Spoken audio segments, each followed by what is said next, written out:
আসসালামু আলাইকুম। দেশ ও জনপদের সংবাদে আপনাদের সাথে রয়েছি আমি মোহাম্মদ হাসিনুর রহমান। সাংকেতিক ভাষায় উপস্থাপনা করছেন তানজিলা তারতুশি। চলতি বছরের এসএসসি ও সমমানের পরীক্ষা আজ সারা দেশে একযোগে শুরু হয়েছে।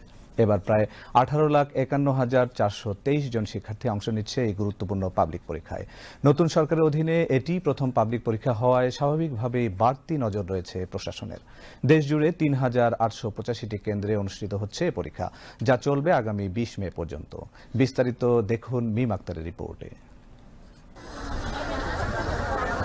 সকাল 10টায় পরীক্ষা শুরু হলেও কেন্দ্রগুলোর সামনে ভিড় জমতে শুরু করে ভোর থেকেই। শিক্ষার্থীরা নির্ধারিত সময়ের আগেই কেন্দ্রে প্রবেশ করতে শুরু করে। এবার পরীক্ষার্থীর সংখ্যা গতবারের তুলনায় কম। প্রায় 4,46,000 শিক্ষার্থী নবম দশম শ্রেণী পেরিয়েও এবার পরীক্ষায় অংশ নিতে পারেনি, যা শিক্ষা ব্যবস্থার জন্য একটি গুরুত্বপূর্ণ ইঙ্গিত বলছেন সংশ্লিষ্টরা। প্রশ্নপত্র ফাঁস রোধ এবং সুষ্ঠু পরিবেশ নিশ্চিত করতে কেন্দ্রগুলোর সামনে জোরদার করা হয়েছে নিরাপত্তা ব্যবস্থা। আইনশৃঙ্খলা বাহিনীর পাশাপাশি দায়িত্ব পালন করছেন ম্যাজিস্ট্রেটরাও। প্রতিটি পরীক্ষার্থীকে প্রবেশের সময় কঠোরভাবে তল্লাশি করা হচ্ছে। শিক্ষার্থীদের মধ্যে কিছুটা চাপ থাকলেও আত্মবিশ্বাসের অভাব নেই। পরীক্ষার আগে শেষ মুহূর্তে নোট দেখা, বন্ধুদের সঙ্গে আলোচনা সব মিলিয়ে ছিল ব্যস্ত সময়। প্রিপারেশন তো অনেক ভালো, বাট যেহেতু আমরা এসএসসি 26 ব্যাচ, তো আমাদের আগে কখনো বোর্ড পরীক্ষা দেওয়া হয়নি। যেহেতু এটা ফার্স্ট এক্সাম, সো সেই হিসাবে অনেক নার্ভাস।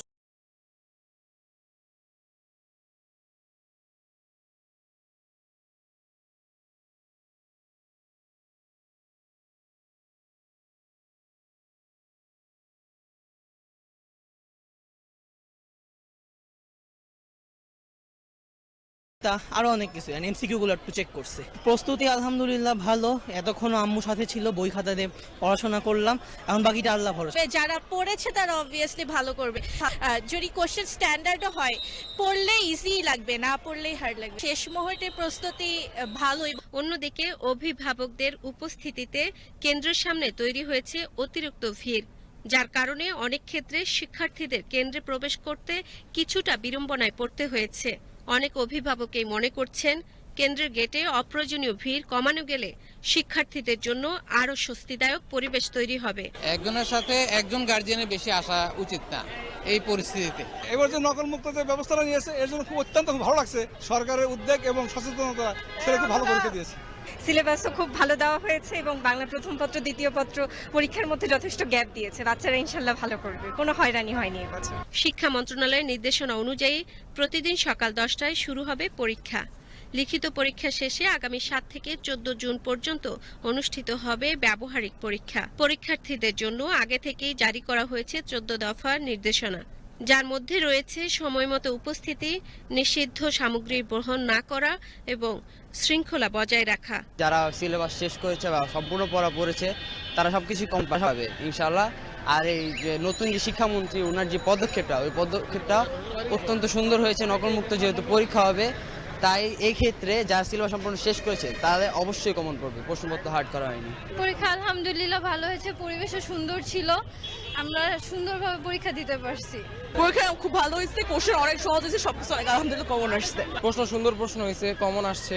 যারা পড়বে তারা পারবে, এছাড়া যারা বলবে যে কমন আসে নাই তারা আসলে পড়ে নাই। প্রশ্ন যথেষ্ট ভালো হয়েছে। এমসিকিউ সাইটগুলো আগে যেরকম কঠোর হইতো, আজকের প্রশ্নে বোঝা গেছে যে এমসিকিউগুলো সহজ আছে। যদি আমরা বইটা ভালো করে পড়তে পারি, তাইলে আপনার এমসিকিউ একদম ইজিলি দেওয়া যাবে। পরীক্ষা সুষ্ঠু ও নকলমুক্ত পরিবেশে সম্পূর্ণ হবে, এমনটাই প্রত্যাশা শিক্ষার্থী ও অভিভাবকদের। মিম আক্তার, বিটিভি নিউজ, ঢাকা। অর্থমন্ত্রী আমির খসরু মাহমুদ চৌধুরী বলেছেন, বিএনপি যতবার ক্ষমতায় এসেছে আর্থিক খাতের শৃঙ্খলার বিষয়ে কোনো প্রশ্ন ওঠেনি। আজ জাতীয় সংসদে প্রশ্ন জিজ্ঞাসা ও উত্তর পর্বে তিনি কথা বলেন। এর আগে স্পিকার মেজর অবসরপ্রাপ্ত হাফিজউদ্দিন আহমদ বীর বিক্রমের সভাপতিত্বে সংসদের বৈঠক শুরু হয়। প্রধানমন্ত্রী তারেক রহমান বৈঠকে উপস্থিত ছিলেন। প্রশ্নোত্তর পর্বে অর্থমন্ত্রী জানান, সরকার স্থানীয় ব্যাংক থেকে ঋণ গ্রহণ কমিয়ে আনবে এবং আগামী বাজেটে এর প্রতিফলন দেখা যাবে। এক প্রশ্নের জবাবে অর্থমন্ত্রী জানান, দেশের ভঙ্গুর আর্থিক খাত স্থিতিশীল করতে সরকারের সুনির্দিষ্ট পরিকল্পনা রয়েছে। তিনি জানান, আর্থিক খাতকে সহায়তা দিতে বাংলাদেশ ব্যাংকের মাধ্যমে বিশেষ পদক্ষেপ গ্রহণ করা হয়েছে। এক প্রশ্নের জবাবে ডাক ও টেলিযোগাযোগ মন্ত্রীর পক্ষে স্বরাষ্ট্রমন্ত্রী মোহাম্মদ সালাউদ্দিন আহমদ জানান, ইন্টারনেট সেবা ঘরে ঘরে পৌঁছানো বর্তমান সরকারের অগ্রাধিকার। স্বরাষ্ট্রমন্ত্রী জানান, সারা দেশে আরও 2000 কম্পিউটার ল্যাব স্থাপনে ডিপিপি সংশোধনের কাজ চলমান রয়েছে। শেষ খবর পাওয়া পর্যন্ত সংসদের বৈঠক চলছিল। ত্রয়োদশ জাতীয় সংসদের সংরক্ষিত নারী আসনের নির্বাচনে মনোনয়নপত্র দাখিলের শেষ দিন ছিল আজ। রাজধানীর আগারগাঁওয়ে নির্বাচন কমিশন ভবনের সম্মেলন কক্ষে রিটার্নিং অফিসারের কাছে নারী প্রার্থীরা মনোনয়নপত্র দাখিল করেন। সকাল 9টা থেকে শুরু হয়ে একটানা বিকেল 4টা পর্যন্ত চলে মনোনয়নপত্র দাখিল কার্যক্রম। রাজনীতিতে নারীদের অংশগ্রহণ আরও শক্তিশালী করতে এই নির্বাচনে গুরুত্বপূর্ণ বলে মনে করেন নারী প্রার্থীরা। আমি শুধু এলাকায় কাজ করে গেছি, এতদিন আমার এই স্বীকৃতিটা ছিল না, তাই আমি আমার মনের মতো করে আমি কাজ করতে পারিনি। আমি আজকে সেই স্বীকৃতি পেয়েছি আমার দল থেকে। মাননীয় প্রধানমন্ত্রী যে স্বপ্ন দেখেছেন, তার যে প্ল্যান, এই দেশটাকে সুন্দর করে সাজানো, দেশের প্রতি যে তার গভীর ভালোবাসা, দেশপ্রেম, আমি তারই একটি অংশ হিসাবে আমি কাজ করতে চাই। দেশ গঠনে এবং দেশের সকল সংকটে আমরা ঐক্যবদ্ধ থাকব। আমি ইনশাল্লাহ অবশ্যই একজন নারী হয়ে নারীদের হয়ে কথা বলতে চাই। নারীদের অধিকার আদায়ের জন্য যে কাজগুলো করা প্রয়োজন সেগুলো করতে চাই।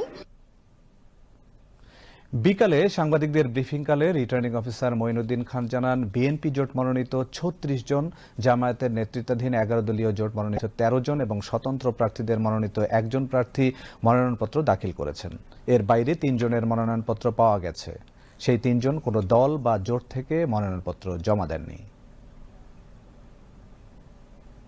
বিএনপি এবং জোট থেকে 36টা মনোনয়নপত্র আমরা পেয়েছি এবং বাংলাদেশ জামাতে ইসলামী জোট থেকে 13টা মনোনয়নপত্র আমরা পেয়েছি এবং স্বতন্ত্র জোট থেকে 1টি মনোনয়নপত্র পেয়েছি।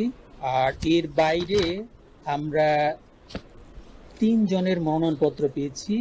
এই 3 জনে আসলে কোনো দল বা জোট থেকে আবেদন করেননি, ওনারা নিজেদের মতো করে নিজেরা জমা দিয়েছেন।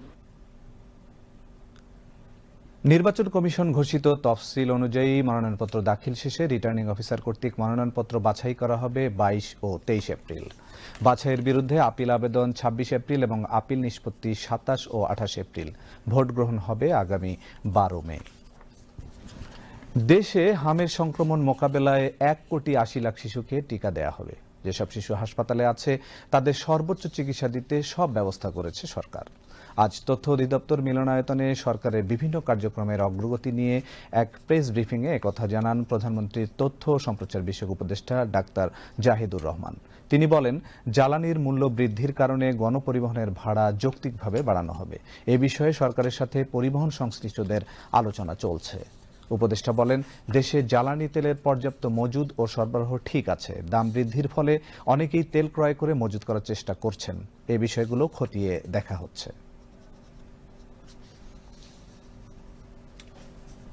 বাংলাদেশের স্বাস্থ্য ব্যয় মেটানো একটা বড় ঝুঁকির ব্যাপার, চাপের ব্যাপার আমরা জানি, বিশেষ করে দরিদ্র জনগোষ্ঠীর জন্য। WHO একটা ডেটা আছে এরকম, প্রতি বছর 65 থেকে 70 লক্ষ মানুষ বা কখনো এটা বাড়ে কমে তারা স্বাস্থ্য ব্যয় মেটানোর জন্য দারিদ্র সীমার নিচে নেমে যেতে হয়। সো আমরা এটাকে খুবই প্রায়োরিটি দিচ্ছি। আমরা হামের টিকা কার্যক্রম চলমান আছে, তার একটা আপডেট হচ্ছে 5 এপ্রিল থেকে 20 এপ্রিল পর্যন্ত 26,50,39 জন শিশু টিকা পেয়েছে। 6 মাস থেকে 59 মাস বয়সীদের প্রায় 1,80,00,000 শিশুকে টিকা প্রদান করা হবে। তার মানে আপনারা ঠিক খেয়াল করছেন, সংখ্যাটা অনেক বড়। আমরা আমাদের সক্ষমতার মধ্যে যতটা সম্ভব খুব দ্রুত এই কাজটা করছি এবং কিছুটা সময় টিকা দেওয়ার জন্য লাগবে। আগের দিন আমি বলেছি এটার ইমিউনিটি বা তার শরীরে এটার প্রতিরোধ ক্ষমতা তৈরির জন্য কিছুটা সময় লাগবে। এর মাঝে হামের ক্ষেত্রে যেসব শিশু হাসপাতালে ভর্তি হচ্ছে তাদের চিকিৎসার জন্য এই সরকার সর্বোচ্চ ব্যবস্থা করেছে। যেহেতু জ্বালানির মূল্য বৃদ্ধি করা হয়েছে, তাই এখন জ্বালানির সাথে সামঞ্জস্য রেখে পরিবহনের ভাড়া বৃদ্ধির আলোচনা চলছে। আমরা আশা করি এটা যৌক্তিকভাবে হবে। এটা নিয়ে আলোচনা চলছে সরকারের সাথে। জটিলতা নিরসনের প্রয়োজনে এসি বাসের ভাড়া 2 বা 3টি স্তরে নির্ধারণ করা হবে এবং আসন্ন ঈদে সেটা কার্যকর করা হবে। সংবাদ সম্মেলনে তথ্য ও সম্প্রচার প্রতিমন্ত্রী ইয়াসের খান চৌধুরী জানান, জ্বালানি তেল সংকট শুধু বাংলাদেশে নয়, এটি বৈশ্বিক সমস্যা। আমাদের তেল মজুদ আছে, আমাদের ক্যাপাসিটি অনুযায়ী আমরা তেল আনছি, আরো তেল আসবে, কিন্তু সবাইকে এই যে প্যানিক বাইং, উপদেষ্টা মহোদয় যেটা বললে প্যানিক বাইং যেন না হয় সেই দিকে একটু নজর রাখতে হবে, এবং তেল অন্য কোথাও চলে যাচ্ছে কিনা সেটাও একটু আমাদেরকে খেয়াল রাখতে হবে।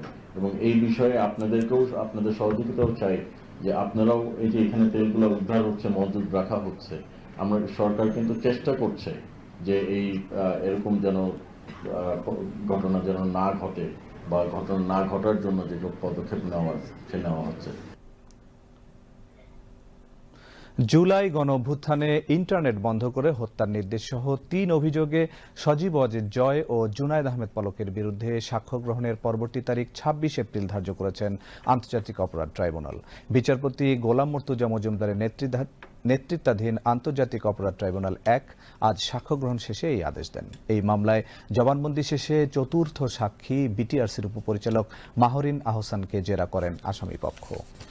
এছাড়া পতিত আওয়ামী লীগের শাসনামলে জেআইসিতে গুম নির্যাতনের মামলায় শেখ হাসিনা ও সেনা কর্মকর্তা সহ ১৩ জনের বিরুদ্ধে মামলার পরবর্তী তারিখ ২৭ এপ্রিল এবং জুলাই গণঅভ্যুত্থানে রামপুরায় ২৮ জনকে হত্যা ঘটনায় সাবেক বিজিবি কর্মকর্তা সহ ৪ জনের বিরুদ্ধে মামলার পরবর্তী সাক্ষ্য গ্রহণের দিন ২৮ এপ্রিল নির্ধারণ করেছেন একই ট্রাইব্যুনাল।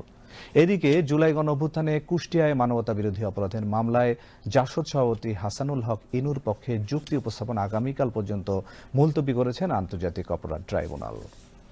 এই মামলায় আজ যুক্তি উপস্থাপন করেন আসামি পক্ষের আইনজীবীরা। অন্যদিকে জুলাই গণঅভ্যুত্থানে সংঘটিত মানবতা বিরোধী অপরাধের মামলায় ওবায়দুল কাদের সহ ৭ জনের বিরুদ্ধে সাক্ষ্য গ্রহণের পরবর্তী দিন ২২ এপ্রিল এবং পৃথক মামলায় মাহবুবুল আলম হানিফের বিরুদ্ধে জবানবন্দি দেয়া তদন্ত কর্মকর্তার অবশিষ্ট জেরার পরবর্তী তারিখ ২৩ এপ্রিল ধার্য করেছেন ট্রাইব্যুনাল ২।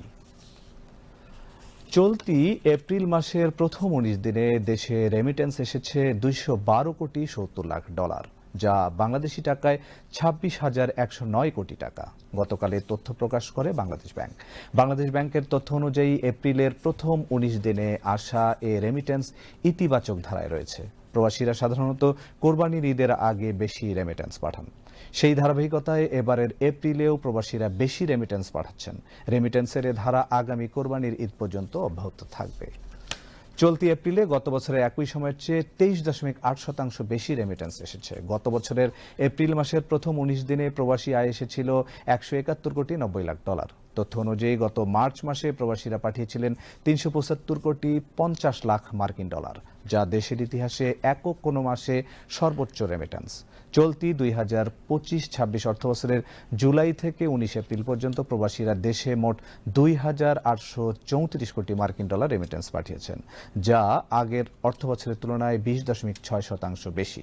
আগের অর্থবছরের একই সময়ে রেমিটেন্স এসেছিল $২,৩৫০ কোটি।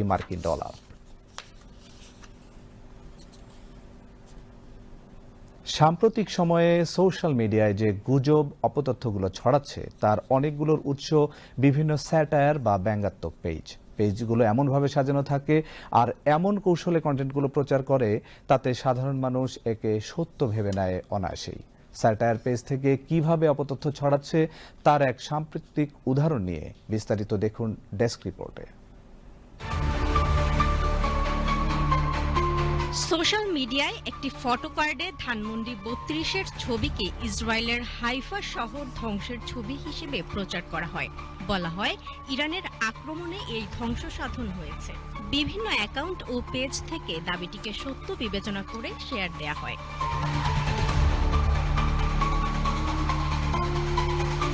দাবিটি নিয়ে অনুসন্ধানে রিউমার স্ক্যানার নামে একটি ফেসবুক পেজে মূল ফটোকার্ডটি পাওয়া যায়। পেজটির নামকরণ খ্যাতনামা ফ্যাক্ট চেক পত্রিকা রিউমার স্ক্যানারের অনুরূপ।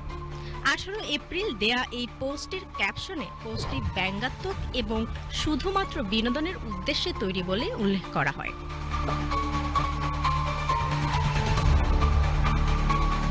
রিউমার স্ক্যানার নামের এই পেজটি ঘুরে দেখা যায় তারা বিভিন্ন ইস্যুতে প্যারোডি বা ব্যঙ্গাত্মক পোস্ট করে থাকে।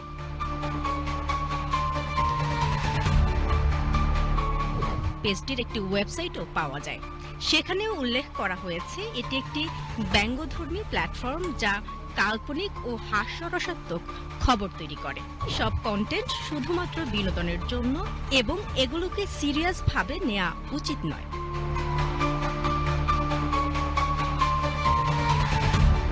ধানমন্ডি ৩২-এর ছবি আপলোড দিয়ে ইরানের হামলায় হাইফা শহর ধ্বংস হয়ে গেছে এমন দাবিটি তাই সত্য নয়। এটি মূলত একটি স্যাটায়ার পেজের কন্টেন্ট। জাকিয়া জামান আনিকা, পিটিভি নিউজ। প্রধানমন্ত্রীর রাজনৈতিক ও কৃষি উপদেষ্টা নজরুল ইসলাম খানের সঙ্গে সৌজন্য সাক্ষাৎ করেছেন ঢাকায় নিযুক্ত চীনা রাষ্ট্রদূত ইয়াও ওয়েন। সকালে প্রধানমন্ত্রী তেজগাঁও কার্যালয়ে এই সাক্ষাৎ অনুষ্ঠিত হয়। সাক্ষাৎকালে বাংলাদেশ ও চীনের স্বার্থ সংশ্লিষ্ট বিষয়ে আলোচনা হয়েছে। বৈঠকে কৃষি, বনায়ন ও শিক্ষা খাতে সহযোগিতা জোরদারের উপর গুরুত্ব আরোপ করা হয়। বিশেষ করে আধুনিক কৃষি প্রযুক্তি, পরিবেশ সংরক্ষণে বনায়ন কার্যক্রম এবং শিক্ষাক্ষেত্রে দক্ষতা উন্নয়ন কর্মসূচি নিয়ে বিস্তারিত আলোচনা হয়। এসব খাতে চীনের আরও সক্রিয় সহযোগিতা চেয়েছেন উপদেষ্টা নজরুল ইসলাম খান। চীনা রাষ্ট্রদূত বাংলাদেশে উন্নয়নমূলক বিভিন্ন খাতে সহযোগিতা অব্যাহত রাখার আশ্বাস দেন। বৈঠকে রাষ্ট্রদূত ইয়াও ওয়েনের সঙ্গে চীনের দূতাবাসের সাংস্কৃতিক কাউন্সিলর লি শাওপেং ও সেকেন্ড সেক্রেটারি হুয়াং মৌছং উপস্থিত ছিলেন। সকালে ভূমিকম্পে কেঁপে উঠেছে বাংলাদেশ। ঢাকা সহ দেশের বিভিন্ন জায়গায় এই ভূমিকম্প অনুভূত হয়েছে। রিখটার স্কেলে ভূমিকম্পের মাত্রা ছিল 5.1। উৎপত্তিস্থল ছিল মিয়ানমারের সাগাইং অঞ্চলের হোমালিন এলাকায়, যা ভারতের মণিপুর সীমান্তের কাছাকাছি। এর কেন্দ্রস্থল ছিল ভূপৃষ্ঠ থেকে প্রায় 66 কিলোমিটার গভীরে। এখন পর্যন্ত কোনো ক্ষয়ক্ষতির খবর পাওয়া যায়নি।